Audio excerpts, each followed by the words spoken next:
നമസ്കാരം ഹരിജി. നമസ്കാരം. ബലൂചിസ്ഥാൻ പ്രവേശി എന്നത് പാകിസ്ഥാൻ എന്ന രാജ്യത്തെ സംബന്ധിച്ചിടത്തോളം വളരെ പ്രധാനപ്പെട്ട ഒന്നാണ്. കാരണം അവരുടെ വിസ്തൃതിയുടെ 44% ഈ പ്രവേശിയാണ് ഉൾക്കൊള്ളുന്നത്. അപ്പോൾ അവിടെ നടക്കുന്ന ഒരു സൈനികമായ നീക്കമാവട്ടെ അല്ലെങ്കിൽ സാമൂഹികമായ നീക്കമാവട്ടെ, അത് പാകിസ്ഥാൻ എന്ന രാജ്യത്തെ സംബന്ധിച്ചിടത്തോളം വളരെ പ്രധാനപ്പെട്ട ഒന്നാണ്. അപ്പോൾ കഴിഞ്ഞ ദിവസം രാത്രി, അർദ്ധരാത്രി എന്ന് വേണമെങ്കിൽ പറയാം, ഇറാൻ്റെ ഭാഗത്തു നിന്ന് ബലൂചിസ്ഥാനിലോട്ട് ഒരു ആക്രമണം ഉണ്ടായി എന്നത് നടക്കുന്ന വാർത്തയാണ് പുറത്തു വരുന്നത്. ആ വാർത്ത നടക്കുന്നതാക്കാൻ കാരണം ഒരു ഇപ്പോഴത്തെ സാഹചര്യമാണ്. കാരണം മധ്യേഷ്യയിൽ, അത് പശ്ചിമേഷ്യയിൽ നടക്കുന്ന സംഘർഷങ്ങളിൽ പാകിസ്ഥാൻ മധ്യസ്ഥത വഹിക്കുന്ന ചർച്ചകളും അതിനെ തുടർന്നുണ്ടായ ചില തീരുമാനങ്ങൾ ഇപ്പോൾ നടപ്പിലാക്കപ്പെട്ടുകൊണ്ടിരിക്കുകയാണ്. ഈ ഒരു പശ്ചാത്തലത്തിൽ ഇപ്പോൾ നടക്കുന്ന സമാധാന ശ്രമങ്ങളെ ഈ ആക്രമണം ബാധിക്കുന്നുണ്ടോ അല്ലെങ്കിൽ ബാധിക്കുമോ എന്ന് അങ്ങ് കരുതുന്നുണ്ടോ? തീർച്ചയായിട്ടും ബാധിക്കേണ്ടതാണ് ഈ വിഷയത്തിൽ. പക്ഷേ അത് അങ്ങനെ കണ്ടങ്ങ് ബാധിക്കും എന്ന് തോന്നുന്നില്ല. കാരണം പാകിസ്ഥാനെ സംബന്ധിച്ചിടത്തോളം പാകിസ്ഥാന് ഈ സമാധാന ശ്രമം വളരെ ആവശ്യമായൊരു കാര്യമാണ്. പാകിസ്ഥാൻ ആകെ തകർന്നു നിൽക്കുന്ന ഒരു അവസ്ഥയാണ്. എന്തെങ്കിലും കുറച്ച് കാശ് പുറത്തുനിന്ന് കിട്ടണമെങ്കിൽ ഈ മധ്യസ്ഥ ചർച്ച വിജയകരമായാലേ പറ്റുള്ളൂ. അല്ലെങ്കിൽ പാകിസ്ഥാനെ സംബന്ധിച്ചിടത്തോളം ഇത് വലിയ പ്രശ്നങ്ങളിലേക്ക് പോകും. ഊർജ്ജ സുരക്ഷയെ സംബന്ധിച്ചിടത്തോളം അവസ്ഥ താറുമാറായിരിക്കുകയാണ്. കാരണം എണ്ണ എത്തിക്കുവാൻ വേണ്ടിയിട്ട് കണക്കിലുള്ള ഇപ്പോഴത്തെ ഒരു സാമ്പത്തിക സ്ഥിതിയിൽ പാകിസ്ഥാന് കാശില്ല. പാകിസ്ഥാൻ്റെ സർക്കാർ ഓഫീസുകളും മറ്റു കാര്യങ്ങളും ഒക്കെ അടഞ്ഞു കിടക്കുന്ന ഒരവസ്ഥയിലാണ് ഇപ്പോൾ പാകിസ്ഥാനുള്ളത്. അതുകൊണ്ട് തന്നെ ഈ സമാധാന ചർച്ച പാകിസ്ഥാനെ സംബന്ധിച്ച് വളരെയധികം അത്യന്താപേക്ഷിതമായൊരു കാര്യമാണ്. വളരെ അഭിമാനബോധമുള്ള, അല്ലെങ്കിൽ തങ്ങളുടെ സ്വയംഭരണത്തെയും തങ്ങളുടെ പരമാധികാരത്തിലും വിശ്വസിക്കുന്ന, അല്ലെങ്കിൽ ആ രീതിയിൽ പെരുമാറുന്ന ഒരു രാജ്യത്തെ സംബന്ധിച്ചിടത്തോളം ആ രാജ്യത്തിൻ്റെ ഉള്ളിലേക്ക് കയറി മറ്റൊരു രാജ്യം ആക്രമിച്ചാൽ തീർച്ചയായിട്ടും അവരെ സംബന്ധിച്ച് വലിയ ബുദ്ധിമുട്ടുണ്ടാകും. തിരിച്ച് പ്രത്യാക്രമണം നടത്താനുള്ള സാധ്യതയൊക്കെ ഉണ്ട്. പക്ഷേ പാകിസ്ഥാന് ഇപ്പോൾ അങ്ങനെയൊന്നുമില്ല. ഈ ആക്രമണത്തിൻ്റെ കാര്യത്തിൽ തന്നെ നമുക്ക് സംശയിക്കേണ്ട ഒരു കാര്യമെന്ന് പറയുന്നത്, അസിം മുനീർ, പാകിസ്ഥാൻ്റെ ഇപ്പോഴത്തെ ഫീൽഡ് മാർഷലായിട്ടുള്ള, അല്ലെങ്കിൽ ഫീൽഡ് മാർഷൽ എന്നാണ് ഇപ്പോൾ പറയുന്നത്. ലോകമാസകലം അസിം മുനീറിനെ കുറിച്ച് പറയുന്നത് ഫീൽഡ് മാർഷൽ എന്നാണ്.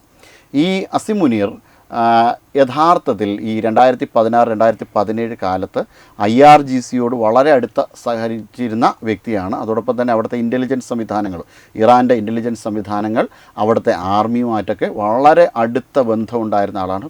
ചില വ്യക്തിപരമായ ബിസിനസ് താത്പര്യങ്ങൾ പോലും അസിം മുനീറിനുണ്ട്.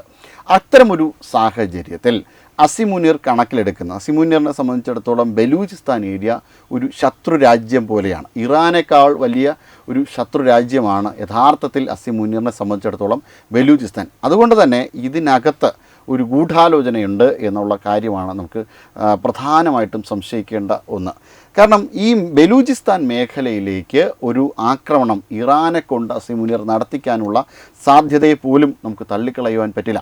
അസിം മുനീറിനെ വിശ്വസിക്കരുതെന്ന് ഈ അടുത്ത സമയത്ത് അമേരിക്കയുടെ ഇൻ്റലിജൻസ് സംവിധാനം തന്നെ ട്രംപിനെ വാൺ ചെയ്തിട്ടുണ്ടായിരുന്നു. കാരണം ഇനിയും അസിം മുനീറിനെ നമ്മൾ ഏതെങ്കിലും ഒരു സാഹചര്യത്തിൽ ഡിപ്പെൻഡ് ചെയ്താൽ തീർച്ചയായിട്ടും ഈ സമാധാന ശ്രമത്തെയും മുന്നോട്ടുള്ള ഒരു ഗതിയെയും വളരെ വലിയ രീതിയിൽ അത് ഹർട്ട് ചെയ്യും. പിന്നെ അസിം മുനീറിനെ സംബന്ധിച്ച് മറ്റൊരു കാര്യം എന്ന് പറയുന്നത്, അസിം മുനീർ ഒരു ഭീകരവാദികളുടെ ഒരു കടുത്ത സപ്പോർട്ടറാണ്. ഭീകരവാദികളെ പിന്തുണയ്ക്കുന്ന തരത്തിലുള്ള കഠിനമായിട്ടുള്ള കടുത്ത ഒരു മതവാദിയും കൂടിയാണ്. മതവർഗീയവാദിയും ഭീകരവാദിയാണെന്ന് പറഞ്ഞാൽ പോലും തെറ്റില്ല എന്ന് പറയേണ്ടി വരും. ആ ഭീകരവാദത്തെ വളരെയധികം സപ്പോർട്ട് ചെയ്യുന്ന ഒരു ആളാണ് അസിം മുനീർ എന്ന് പറയുന്നത്. അതുകൊണ്ടൊക്കെ തന്നെ ഇത്തരം ഓപ്പറേഷൻസ് എല്ലാം അസിം മുനീറിൻ്റെ തലയിൽ നിന്ന് വരാനാണ് കൂടുതൽ സാധ്യത. പക്ഷേ ഈ റാസ്ക് ഓപ്പറേഷൻ എന്നാണ് ഇപ്പോൾ നടത്തിയ ഓപ്പറേഷനെ അവർ പേരിട്ടിരിക്കുന്നത്. ഈ റാസ്ക് ഓപ്പറേഷൻ ഇറാൻ നടത്തിയത് ബലൂചിസ്ഥാനിൽ നിന്നുള്ള ഭീകരവാദികൾ ഇറാനെ ആക്രമിക്കുന്നു എന്ന് പറഞ്ഞിട്ടാണ്. ബലൂചിസ്ഥാനിലുള്ള ബലൂജ് ആർമി ഇറാനെ ഇപ്പോൾ ആക്രമിക്കേണ്ട ഒരു കാര്യവുമില്ല. അങ്ങനെ ഒരു ആക്രമണം നടന്നു എന്ന് പറയുന്നത് വളരെ വ്യാജമായ ഒന്നാകാനാണ് കൂടുതൽ സാധ്യത. ഇത് തികച്ചും ആസൂത്രിതമായിട്ടുള്ള ഒരു ഓപ്പറേഷൻ തന്നെയാണ്. കാരണം ബലൂചിസ്ഥാന് ഇപ്പോൾ ഇറാനെ ആക്രമിക്കേണ്ട ഒരു കാര്യവുമില്ല. അപ്പോൾ ഈ രീതിയിലാണ് അവിടുത്തെ ഒരു പശ്ചിമേഷ്യയുടെ ഒരു സാഹചര്യം. പാകിസ്ഥാനെ ഇപ്പോൾ ഇറാൻ ആക്രമിച്ചു എന്ന് പറഞ്ഞുകൊണ്ട് ഈ ചർച്ചയ്ക്ക്, സമാധാന ചർച്ചയ്ക്ക് എന്തെങ്കിലും കോട്ടമുണ്ടാകുമെന്ന് കരുതുന്നില്ല. പക്ഷേ ചിലപ്പോൾ അതൊരു ദൂരവ്യാപകമായ പ്രത്യാഘാതം ഉണ്ടാകുവാനും സാധ്യതയുണ്ട്. ഇറാനെ സംബന്ധിച്ചിടത്തോളം ഇറാന് ഈ ചർച്ച നടത്തുവാൻ വേണ്ടിയിട്ട് കൂടുതൽ വലിയ താല്പര്യമൊന്നുമില്ല. ഇറാൻ തെറ്റിദ്ധരിക്കുന്നത് ചൈന എല്ലാ കാലത്തും ഇറാനൊപ്പം നിൽക്കും എന്നാണ് IRGC ഒക്കെ തെറ്റിദ്ധരിക്കുന്നത്. എന്തായാലും ആ രീതിയിലാണ് കാര്യങ്ങൾ മുന്നോട്ട് പോകുന്നത്. പിന്നെ മറ്റൊരു സംശയം എന്ന് പറയുന്നത്, ഇറാനിലെ ഭരണകാര്യങ്ങളായിക്കോട്ടെ സൈനിക കാര്യങ്ങളായിക്കോട്ടെ ഇപ്പോൾ അത് മുന്നോട്ട് കൊണ്ടുവന്നത് IRGC ആണ് എന്നുള്ളൊരു ഇതാണ്. അപ്പോൾ അസീം മുനീറിൻ്റെ ആവശ്യപ്രകാരം ഇത് നടത്തിയിരിക്കുന്നതും IRGC തന്നെയായിരിക്കും. ഇത് ഇറാനിലെ ഭരണകൂടത്തിൻ്റെ, അതായത് മതഭരണകൂടത്തിൻ്റെ മേധാവിത്വത്തിന് മേലുള്ള ഒരു തിരിച്ചടിയായിട്ട് മാറാൻ സാധ്യതയുണ്ടോ? ഇല്ല, ഇത് ഇറാൻ്റെ മതഭരണകൂടത്തിനോട് ഏറ്റവും അടുത്ത ബന്ധുക്കൾ എന്ന് പറയുന്നത് IRGC ആണ്. IRGCയെ പോലെ വളരെ സ്ട്രിക്റ്റായിട്ട്, വളരെ കർക്കശ സ്വഭാവത്തോടു കൂടി മതത്തെ പിന്തുടർന്ന് പോകുന്ന മറ്റൊരു ഓർഗനൈസേഷൻ ഇപ്പോൾ ഇറാനിലില്ല. കാരണം ഇറാനിലെ മത നേതൃത്വത്തെക്കാൾ വലിയ മതവാദികളാണ് ഈ IRGC എന്ന് പറയുന്നത്. ഒരുപക്ഷെ ഈ ഖമനായി കുടുംബത്തേക്കാൾ, ഖമനായി ഭരണകൂടത്തേക്കാൾ വലിയ മതവാദികളാണ് IRGC എന്ന് പറയുന്നത്. അതുകൊണ്ടൊക്കെ തന്നെ അവിടുത്തെ മതഭരണകൂടത്തിന് ഇതിനോട് വലിയ എതിർപ്പൊന്നും വരാനായിട്ടുള്ള സാധ്യത കുറവാണ്. പിന്നെ ഈ ബലൂചിസ്ഥാനെ സംബന്ധിച്ചിടത്തോളം ബലൂജ് മേഖലയിലേക്ക് നടത്തുന്ന ആക്രമണത്തെ ഇറാനിൽ അങ്ങനെ ഒരു കാര്യമായ പ്രതിധ്വനി ഇത് കാരണം ഉണ്ടാകാനുള്ളൊരു സാധ്യതയും വളരെ വിരളമാണ്. പക്ഷേ ചില കാര്യങ്ങൾ അവിടെ സംഭവിക്കുവാൻ ഇടയുണ്ട്. ബലൂചിസ്ഥാനിലേക്ക് നടത്തിയ ഒരു ആക്രമണം തീർച്ചയായിട്ടും ഒരുപക്ഷെ അത് ഇന്ത്യയെ ചൊടിപ്പിക്കുവാനും ഒക്കെയുള്ള സാധ്യതയുണ്ട്. ഇന്ത്യ നേരത്തെ തന്നെ ഇറാനെ നോട്ടമിട്ടിട്ടുണ്ടായിരുന്നു. ഇന്ത്യയുടെ കപ്പലിന് നേരെ ഇറാൻ നടത്തിയ ഒരു ആക്രമണം കൊണ്ട് തന്നെ തീർച്ചയായിട്ടും ഇന്ത്യയിൽ നിന്ന് വളരെ ശക്തമായൊരു വാണിംഗ് ഇവിടേക്ക് വരാനുള്ളൊരു സാധ്യത ഉണ്ട്. കാരണം ഈ ബലൂചിസ്ഥാൻ എന്ന് പറയുന്നത് വളരെ സമാധാനപ്രിയമായിട്ടുള്ള, വളരെ ജനാധിപത്യകാംക്ഷികളായിട്ടുള്ള ആൾക്കാരുടെ നാടാണ് ഈ ബലൂചിസ്ഥാൻ എന്ന് പറയുന്നത്. അതുകൊണ്ട് തന്നെ ലോകരാജ്യങ്ങളെ സംബന്ധിച്ചിടത്തോളം പാകിസ്ഥാനിൽ ഒരു പക്ഷേ അവിടെ എന്തെങ്കിലും തരത്തിലുള്ളൊരു ആക്രമണം പാകിസ്ഥാനിനുള്ളിൽ നടത്തിയിട്ടുണ്ടെങ്കിൽ അവിടുത്തെ ജനതയെ പാകിസ്ഥാൻ വളരെ ക്രൂരമായി ആക്രമിച്ചതിൻ്റെ ഒക്കെ പുറത്താണ്. അതായത് ഒരു കാലത്ത് ഒരു ആഭ്യന്തര പ്രശ്നങ്ങൾ പല രാജ്യങ്ങളും രൂപപ്പെടില്ല. കാരണം ആ ജനതയെ ടാർഗറ്റ് ചെയ്തുകൊണ്ടുള്ള ഒരു ആക്രമണം കൊണ്ട്. ഇപ്പോൾ ഇറാനിൽ ഒരു കലാപം എന്ന് പറഞ്ഞുകൊണ്ട് ഇവർ പറയുന്നുണ്ടല്ലോ, ഒരു പ്രക്ഷോഭം നടത്തിയതിൻ്റെ പേരിൽ. ആ പ്രക്ഷോഭം യഥാർത്ഥത്തിൽ ജനാധിപത്യത്തിന് വേണ്ടിയിട്ടുള്ള, അവിടുത്തെ ജനതയ്ക്ക് സുരക്ഷിതമായിട്ട് ജീവിക്കുവാൻ വേണ്ടിയുള്ളതിൻ്റെ പ്രക്ഷോഭമാണ്. അവരെ നമുക്ക് ഭീകരവാദികളായിട്ട് മുദ്രകുത്താൻ പറ്റില്ല. അതുപോലെ തന്നെയാണ് ഈ ബലൂചിസ്ഥാനിൽ ഇപ്പോൾ നടക്കുന്ന പ്രശ്നവും. അതുകൊണ്ടൊക്കെ തന്നെ ഈ ബലൂചിസ്ഥാനിൽ നേരെ നടന്ന ആക്രമണത്തെ ഒരു കാരണവശാലും ഇറാനിൽ അങ്ങനെ ഒരു പ്രതിധ്വനിയൊന്നും ഉണ്ടാകില്ല. പക്ഷേ ലോകരാജ്യങ്ങൾക്കിടയിൽ അത് വീണ്ടും ഒരു ആശങ്ക ഉണ്ടാക്കണം. അത്ര ക്രൂരമായിട്ടാണ് അവിടുത്തെ ജനതയെ ഒരു സമയത്ത് ഈ പാകിസ്ഥാൻ ആർമിയും പാകിസ്ഥാൻ ഭരണകൂടവും അവരെ നേരിട്ടത്. കാരണം ബലൂചിസ്ഥാൻ അവരുടെ സാമ്പത്തിക സ്രോതസ്സിൻ്റെ ഒരു വലിയ പ്രധാനപ്പെട്ട ഒരു ഏരിയയാണ്. ഈ പറഞ്ഞ പോലെ 40% വരുന്ന ഈ ഭൂപ്രവിശ്യ എന്ന് പറയുന്നത്. പക്ഷേ പാകിസ്ഥാൻ ഈ മേഖലയെ ഒരു രീതിയിലും പരിഗണിക്കുന്നതേയില്ല. അവിടെ മനുഷ്യരായിട്ട് പോലും പരിഗണിക്കുന്നില്ല എന്നുള്ളതാണ്. ആണ് അവർ പല തരത്തിലുള്ള പ്രതിഷേധം നടത്തിയത്. പിന്നെ അവർക്ക് ഈ ഇന്ത്യയോടാണ് കൂടുതൽ, ഇന്ത്യയെ അവർ സ്നേഹിക്കുന്നുണ്ട്. കാരണം ഇന്ത്യയുടെ ഭരണ വ്യവസ്ഥിതിയുള്ള സ്നേഹമാണ്. ഇന്ത്യ നയിക്കുന്ന ഒരു ജനാധിപത്യ സംവിധാനത്തോട്, ഇന്ത്യ നയിക്കുന്ന ഒരു ജനാധിപത്യ രീതിയോട് അവർക്ക് താല്പര്യമുണ്ട്. അവർ ഭാരതത്തെ സ്നേഹിക്കുന്നുണ്ട് എന്നതൊഴിച്ചാൽ മറ്റ് ഈ പാകിസ്ഥാൻ പറയുന്നത് അവരുടെ മുകളിൽ കെട്ടിവയ്ക്കുന്ന കാര്യങ്ങളൊന്നും നടന്നിട്ടില്ല. അതുകൊണ്ട് തന്നെ ഭീകരവാദികളെന്ന് പാകിസ്ഥാൻ അവരെ മുദ്രകുത്താൻ ശ്രമിക്കുന്നത് പോലെ ഇറാനും മുദ്രകുത്താൻ വേണ്ടിയിട്ടുള്ള ശ്രമം നടക്കുന്നുണ്ട്. എന്തായാലും അത് ഏതൊക്കെ രീതിയിലാണ് ഇനി മുന്നോട്ട് പോകുമ്പോൾ ഉണ്ടാകുന്നതെന്ന് നമുക്ക് കണ്ടു തന്നെ അറിയേണ്ടി വരും. പാകിസ്ഥാൻ ഇപ്പോൾ തന്നെ പലതരം ആഭ്യന്തര പ്രശ്നങ്ങളെ അഭിമുഖീകരിക്കുന്നുണ്ട്. ഇപ്പോൾ ഇറാനിൽ അയത്തുള്ള അലി ഖമനേയി കൊല്ലപ്പെട്ടപ്പോൾ തന്നെ നമുക്കെല്ലാവർക്കും അറിയാം പാകിസ്ഥാൻ ഒരു സുന്നി ഭൂരിപക്ഷ രാജ്യമാണ്. ഇറാൻ ഷിയ മുസ്ലിങ്ങൾക്ക് ഭൂരിപക്ഷമുള്ള രാജ്യമാണ്. എന്നിട്ട് പോലും അവിടെ ഒരു മതനേതാവ് അല്ലെങ്കിൽ അവരുടെ പരമോന്നത നേതാവ് കൊല്ലപ്പെട്ടപ്പോൾ പാകിസ്ഥാനിൽ അത് വലിയ പ്രകമ്പനങ്ങളുണ്ടാക്കി. അവിടെ കലാപങ്ങളുണ്ടായി, കുറച്ച് പേർ വെടിവയ്പ്പിൽ മരണപ്പെട്ടു.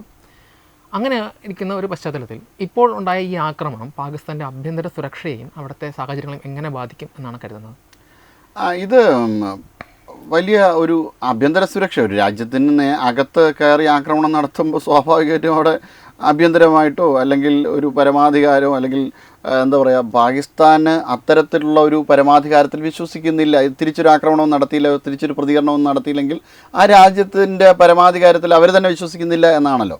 എന്തായാലും തീർച്ചയായും പാകിസ്ഥാൻ അതിൽ പ്രതികരണം നടത്തുമായിരിക്കും. പക്ഷേ അവരുടെ സുരക്ഷ രീതിയിൽ എന്തായാലും ഈ ആക്രമണം ബാധിച്ചിട്ടുണ്ട്. പക്ഷേ അതിനേക്കാൾ ഉപരിയായിട്ടുള്ള ഒരു ഷിയ ബേസ്ഡ് ആയിട്ടുള്ള ഒരു പ്രശ്നമൊന്നും പാകിസ്ഥാനിൽ ഉണ്ടാവില്ല. കാരണം ഈ ബലൂചിസ്ഥാൻ മേഖല എന്ന് പറയുന്നത് സുന്നി പോപ്പുലേഷൻ കൂടുതലുള്ളൊരു മേഖലയാണ്. അതുകൊണ്ട് തന്നെ ആ മേഖലയിൽ നടത്തിയ ഒരു ആക്രമണം ഒരു മതപരമായിട്ട് ഒരു ജാതീയമായിട്ടുള്ള ഒരു ആക്രമണമായിട്ടൊന്നും പരിഗണിക്കപ്പെടില്ല. എന്തായാലും ഈ മേഖലയിൽ നടത്തിയൊരു ആക്രമണം ഒരു ദൂരവ്യാപകമായ പ്രത്യാഘാതങ്ങൾ പാകിസ്ഥാനിലുണ്ടാക്കും. തീർച്ചയായിട്ടും ബലൂചിസ്ഥാനെ സംബന്ധിച്ചിടത്തോളം ഈ സംശയം ഇതിനോടകം തന്നെ തോന്നിയിട്ടുണ്ടാകും. ആസിം മുനീർ നേതൃത്വം നൽകിയ ഒരു ആക്രമണമാണ് എന്നുള്ളത്. തീർച്ചയായിട്ടും അവിടെ ഈ പറഞ്ഞ പോലെ ആഭ്യന്തര സുരക്ഷ എന്ന് താങ്കൾ ഉദ്ദേശിക്കുന്നത് ഈ ഒരു മേഖലയിൽ സംഭവിക്കാൻ സാധ്യതയുണ്ട്. കാരണം ഈ ഒരു സംശയം അവിടുത്തെ ജനതയ്ക്ക് ഉണ്ടായിക്കഴിഞ്ഞു കഴിഞ്ഞാൽ തീർച്ചയായിട്ടും ഇപ്പോൾ ഉണ്ടാകുന്ന അതിൽ ബലൂജ് ആർമിയുടെ ആക്രമണം എന്നൊക്കെ ഇവർ പറഞ്ഞുകൊണ്ടുള്ള ഈ ആക്രമണത്തിൻ്റെ ആക്കം കൂട്ടാനുള്ള ഇടയുണ്ട്. കാരണം ഒരു പാകിസ്ഥാനെ സംബന്ധിച്ചിടത്തോളം അതിൻ്റെ ഭരണാധികാരി തന്നെ ആസൂത്രണം നടത്തി മറ്റൊരു രാജ്യത്തെ കൊണ്ട് നടത്തിയ ഒരു ആക്രമണമാണ്. അത് തീർച്ചയായിട്ടും അതിനകത്ത് ഒരു പ്രത്യാഘാതങ്ങൾ ഉണ്ടാകാനുള്ള സാധ്യതയെ നമുക്ക് തള്ളിക്കളയാൻ പറ്റില്ല. നമ്മളിപ്പോൾ പശ്ചിമേഷ്യൻ സംഘർഷം എടുത്താൽ തന്നെ നമ്മുടെ ഇസ്രയേൽ പല ഗ്രൂപ്പുകൾക്കെതിരെ ആക്രമണം നടത്തുന്നുണ്ട് ഒരേ സമയം തന്നെ. ഇപ്പോൾ ഹമാസിനെതിരെ ആയാലും, ഇപ്പോൾ ഹമാസ് പൂർണ്ണമായി ഇല്ലാതായെന്ന് വേണമെങ്കിൽ പറയാം, അവരുടെ ശക്തി കുറഞ്ഞിട്ടുണ്ട്. ഇപ്പോൾ ലെബനനിൽ ഹിസ്ബുള്ളക്കെതിരായിട്ടാണെങ്കിലും ഇപ്പോൾ ഇറാനെതിരായിട്ടാണെങ്കിലും ഒരേ സമയം ആക്രമിക്കുന്നുണ്ട്. അപ്പോൾ അവർക്ക് അതിനുള്ള ശേഷിയുണ്ട്, അവർക്ക് അതിനുള്ള ആയുധ സംഭരണ ശേഷിയുണ്ട്, ആയുധങ്ങളുണ്ട്, അതിനനുസരിച്ചുള്ള അത്യാധുനിക സാങ്കേതിക വിദ്യകളുമുണ്ട്. പക്ഷേ ഇറാനെ സംബന്ധിച്ചിടത്തോളം അവർ ഈ പഴയ സോവിയറ്റ് യൂണിയൻ്റെ ആ ഒരു കാലഘട്ടത്തിലെ ആയുധങ്ങളാണ് ഉപയോഗിക്കുന്നത്. പിന്നെ മിസൈൽ സാങ്കേതിക വിദ്യ ഉണ്ടെന്ന് പറയുന്നു. അപ്പോൾ ഒരേ സമയം അമേരിക്കയെ പ്രതിരോധിക്കുകയും ഇസ്രയേലിനെതിരെയും പ്രതിരോധിക്കുകയും ചെയ്യുന്നിടത്ത് ഇപ്പോൾ പാകിസ്ഥാൻ കൂടെ ആക്രമിക്കുകയല്ലേ. അപ്പോൾ അതൊരു എക്സ്ട്രാ ആയിട്ടുള്ളൊരു ഉത്തരവാദിത്വമായിട്ടോ അല്ലെങ്കിൽ ഒരു എക്സ്ട്രാ ആയിട്ടുള്ളൊരു വർക്കായിട്ട് മാറത്തില്ല, ഒരു കാഠിന്യം കൂടല്ലേ, അവരുടെ പ്രവർത്തനക്ഷമതയെ അത് ബാധിക്കത്തില്ലേ? അങ്ങനെ ഇറാൻ്റെ ആയുധങ്ങൾ പഴയതാണെന്നോ അല്ലെങ്കിൽ പഴയ രീതിയിലുള്ള ആയുധങ്ങളാണെന്നൊന്നും പറയാൻ നമുക്ക് സാധിക്കില്ല. കാരണം നമുക്ക് ഡിഗോ ഗാർഷിയയിലേക്ക് ഇറാൻ നടത്തിയ ആക്രമണം നമുക്ക് ഓർമ്മയുണ്ടാകും. എത്ര 4000 കിലോമീറ്റർ അകലെയാണ് ആക്രമണം നടത്തിയത്. അതായത് ഒരു ഇൻ്റർമീഡിയറ്റ് ബാലിസ്റ്റിക് മിസൈൽ ഉപയോഗിച്ചുകൊണ്ടുള്ള ആക്രമണമാണ്. അങ്ങനെ വളരെയധികം ഇറാൻ്റെ മിസൈൽ സാങ്കേതിക വിദ്യ വളരെ നല്ല സാങ്കേതിക വിദ്യ തന്നെ ഉണ്ട്. അത് ഇറാന് റഷ്യ കൊടുക്കുന്നതാണ്.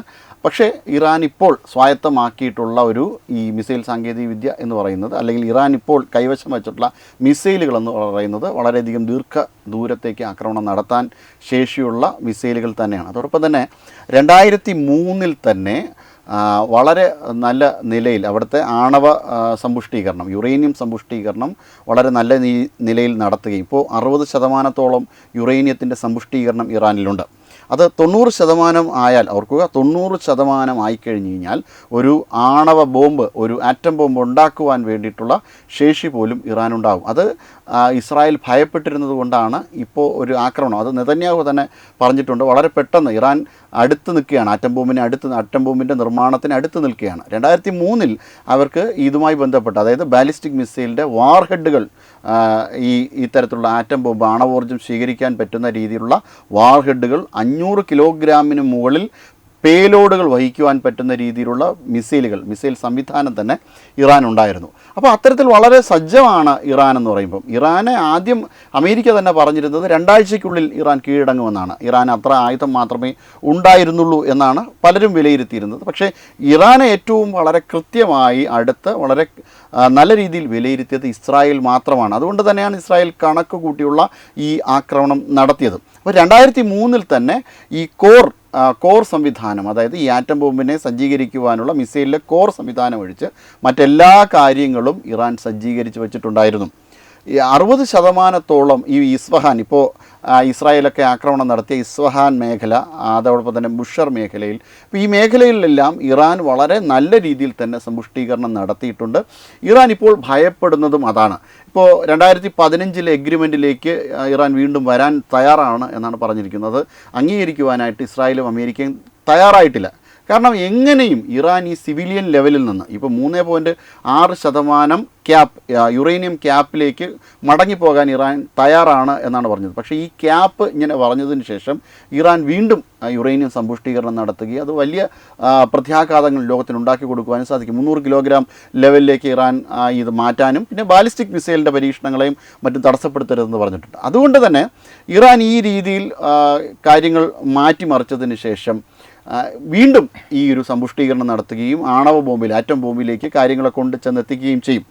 അപ്പോൾ ഇറാൻ്റെ ഈ സൈനിക ശേഷിയെ നമുക്ക് ഒരു കാരണവശാലും കുറച്ച് കാണാനേ പറ്റില്ല. അതോടൊപ്പം തന്നെ അവരുടെ റഡാർ സംവിധാനം, റഷ്യ നൽകിയ റഡാർ സംവിധാനമുണ്ട്. ഈ ഒരു കാര്യങ്ങളുടെയൊക്കെ പശ്ചാത്തലത്തിൽ വിലയിരുത്തുമ്പോൾ ഇറാന് ഇപ്പോൾ അതോടൊപ്പം തന്നെ ചൈന ഇറാനെ കൈയച്ച് സഹായിക്കുന്നുണ്ട്, റഷ്യ സഹായിക്കുന്നുണ്ട്. അങ്ങനെയൊക്കെ വെച്ച് നോക്കുമ്പോൾ ഇറാന് കുറച്ച് നാൾ കൂടി പിടിച്ചു നിൽക്കുവാൻ പറ്റുന്ന രീതിയിലുള്ള ആയുധ സംവിധാനങ്ങളെല്ലാം തന്നെയുണ്ട്. അതുകൊണ്ട് തന്നെയാണ് മധ്യേഷ്യയിലേക്ക് ഇറാൻ ആക്രമണം നടത്തിയത്. ചൈനയാണ് അതിൻ്റെ ഇൻ്റലിജൻസ് സംവിധാനങ്ങൾ കൈമാറിയത്. ഈ മേഖലയിലേക്ക് ഈ സമയത്ത് ആക്രമണം നടത്തണം. ഓയിൽ പൈപ്പ് ലൈനിലൊക്കെ ഇറാൻ നടത്തിയ നിർണായകമായ ആക്രമണത്തിന് പിന്നിൽ ചൈനയായിരുന്നു. ചൈന കൊടുത്ത സാങ്കേതിക വിദ്യകളായിരുന്നു. അതുകൊണ്ടൊക്കെ തന്നെ ചൈന ടാർഗറ്റ് ചെയ്യുന്ന ഒരു മേഖലകളിലേക്കോ ഒക്കെ ഇറാന് ആക്രമണം നടത്തുവാനായിട്ട് പറ്റും. അപ്പോൾ ഈ രീതിയിലാണ് സാഹചര്യങ്ങൾ പോകുന്നത്. അതോടൊപ്പം തന്നെ പാകിസ്ഥാൻ്റെ കൂടി പിന്തുണ ഇപ്പോൾ ഉണ്ട് എന്നാണ്. അതായത് ഇപ്പോൾ നടത്തിയ ആക്രമണത്തിന് പാകിസ്ഥാൻ്റെ കൂടി, അതായത് അസിം മുനീറിൻ്റെ കൂടി പിന്തുണയുണ്ട് എന്ന് വേണം നമുക്കിതിൽ നിന്ന് മനസ്സിലാക്കുവാൻ. തീർച്ചയായിട്ടും അവർക്ക് പാകിസ്ഥാനെ ആക്രമിക്കുവാനോ അല്ലെങ്കിൽ മധ്യേഷ്യയെ ആക്രമിക്കുവാനോ ഒക്കെയുള്ള ആയുധ സംവിധാനങ്ങൾ ഇപ്പോഴുമുണ്ട്. അപ്പോൾ ഈ യുദ്ധം കുറച്ച് നാൾ കൂടി നീണ്ടുപോകും. ഈ IRGCയെ കൂടി തകർത്താൽ മാത്രമേ ഒരു ലോകത്തിനൊരു സമാധാനമുണ്ടാകൂ. നമ്മൾ ഓർക്കുന്നുണ്ടാവും. ഇപ്പോൾ അനന്തു ഈ കാര്യത്തെക്കുറിച്ച് അറിയാമായിരിക്കും. ഈ യുദ്ധം തുടങ്ങുന്നത്, അതായത് ഇസ്രായേൽ യുദ്ധം ആരംഭിക്കുന്നത് ഇറാന് നേരെയല്ല. ഈ ഇസ്രായേൽ യുദ്ധം ആരംഭിക്കുന്നത് ഹമാസിന് നേരെയാണ്. ഹമാസിന് നേരെ ആക്രമിച്ചതിന് ശേഷം ഇസ്രായേൽ ഒരു കാര്യം പറഞ്ഞിട്ടുണ്ട്: ലോകത്തിലെ ഭീകരവാദ രാജ്യങ്ങൾക്ക് മുഴുവൻ എതിരെ നടത്തുന്ന ഒരു ആക്രമണത്തിൻ്റെ തുടക്കം മാത്രമാണിതെന്ന്. തൊട്ടടുത്ത ആക്രമണം നടത്തിയത് ഇങ്ങോട്ടാണ്, ഇറാനിലേക്കാണ്. ഇനിയുള്ള ഒരു ആക്രമണം തീർച്ചയായിട്ടും ഒരു ആഗോള ഭീകരവാദ രാജ്യമായ പാകിസ്ഥാനിലേക്ക് തന്നെ ആയിരിക്കും. ആ രീതിയിലൊക്കെ കൂടിയാണ് കാര്യങ്ങൾ മുന്നോട്ട് പോകുന്നത്. എന്തായാലും വരും ദിവസങ്ങളിൽ ഇതിനെക്കുറിച്ചൊക്കെ കൂടുതൽ വിവരങ്ങൾ നമുക്ക് ലഭ്യമാകുന്നതാണ്. എന്തായാലും ഇറാനെ സംബന്ധിച്ചിടത്തോളം ഇറാൻ ഇപ്പോൾ നടത്തിയ ഒരു ആക്രമണം എന്ന് പറയുന്നത് തീർച്ചയായിട്ടും പാകിസ്ഥാനിൽ നിന്ന് കൂടിയുള്ള ഒരു സഹായത്തോടു കൂടിയാണെന്നുള്ള കാര്യം ഏകദേശം ഉറപ്പാണ്. ഇതിൻ്റെ പ്രതിധ്വനികൾ, പ്രത്യാഘാതങ്ങൾ ഇനി വരും ദിവസങ്ങളിൽ നമുക്ക് അറിയാൻ പറ്റും. നമസ്കാരം. വിട്ടുവീഴ്ചയില്ലാത്ത നിലപാടുകളുമായി ദേശീയതയുടെയും സമാജത്തിൻ്റെയും ശാക്തീകരണത്തിനു വേണ്ടി തത്വമയിയുടെ ജൈത്രയാത്ര തുടരുകയാണ്. യൂട്യൂബിൽ മാത്രം തത്വമയിക്ക് 10 ലക്ഷം സബ്സ്ക്രൈബേഴ്സിലേക്ക് എത്താൻ ഏതാനും ചുവടുകൾ മാത്രമാണ് ബാക്കി. മറ്റ് സോഷ്യൽ മീഡിയ പ്ലാറ്റ്ഫോമുകളിലും തത്വമയിയുടെ നിറസാന്നിധ്യം തുടരുകയാണ്. ഈ അവസരത്തിൽ ഞങ്ങൾക്ക് നിങ്ങളോടുള്ള അഭ്യർത്ഥന ഞങ്ങളോടൊപ്പം നിൽക്കുക എന്നുള്ളതാണ്. നിങ്ങൾ ഉപയോഗിക്കുന്ന ഏത് സോഷ്യൽ മീഡിയ പ്ലാറ്റ്ഫോം ആണെങ്കിലും ഞങ്ങളുടെ വരിക്കാരാകുക, ഞങ്ങളെ സബ്സ്ക്രൈബ് ചെയ്യുക, നിങ്ങളുടെ സുഹൃത്തുക്കളിലേക്ക് തത്വമയിയുടെ ഈ സന്ദേശം പ്രചരിപ്പിക്കുക. ഞങ്ങളോടൊപ്പം നിൽക്കൂ, രാഷ്ട്രത്തോടൊപ്പം നിൽക്കൂ, ദേശീയതയ്ക്കൊപ്പം സഞ്ചരിക്കൂ.